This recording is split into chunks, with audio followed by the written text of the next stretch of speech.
Time to bring in our political panel, Deneen Borelli, Director of Outreach for FreedomWorks, Fox News contributor, and Bernard Whitman, former pollster for President Bill Clinton, CEO of Whitman Insight Strategies. All right, so Deneen, we're up to 10 now on the Republican side. It might double that much, right? Yeah, this field is more crowded than a Miss America contest. Funny you mentioned that. So many people out there. But listen, with Rick Perry, I think his best chance would have been in 2012 when he had the momentum behind him. And he was also considered a contender against against Mitt Romney, excuse me. So what I think is that when you look at his record in Texas, the economy has done great. These are the positives.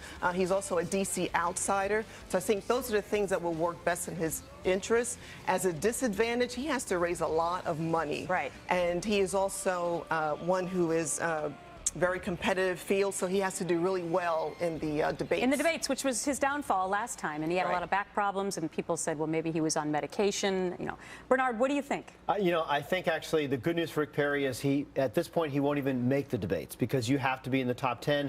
He's polling at 2 or 3%, so Rick Perry may save himself. But Rick Perry may save himself from embarrassment. There's going to be There's going to be 5 or 6 more people that are going to come in. You know, Jeb Bush is going to come in. Scott Walker's probably going to come in.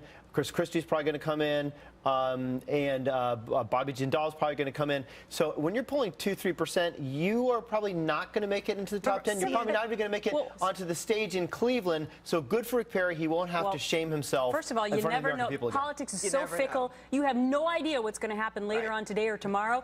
3 of those people could be out, or 3 more could be in. But he's polling at 5%. Right, and he is actually breaking into the top 10. But I want you to listen. You spoke about Jeb Bush. There's only 10 people. Let's listen to Jeb Bush. Did he kind of take a little bit of a hit from a former or fellow Floridian, Marco Rubio? Listen to this.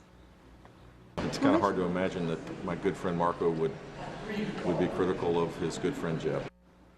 Uh-oh. So they're both from Florida. Yeah. They're friends, but maybe not for long.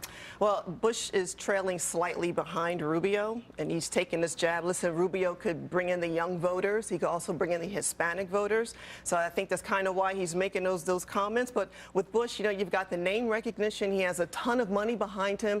But I think he's going to have a challenge with the the conservative base when it comes to immigration and his views on Common Core. Bernard? Yeah, I mean, I think Marco Rubio has nowhere to go but down. I think his problem is that you are just Mr. Pessimism today. Well, not Mr. Optimistic. I'm for Hillary. So, you know, I think Marco Rubio, not too many people know him. I think the more you get to know Marco Rubio, the less you like about him. Jeb Bush, though, has a huge amount of runway to make up. He was the presumed favorite. He now is trailing Hillary, at least in the nomination game. She's got 56%. Well, her numbers are going down, too. Yeah, her numbers have also been going down in trustworthiness, as you know as well, Bernard. Yeah. All right, Deneen and Bernard, thank you. Thank you.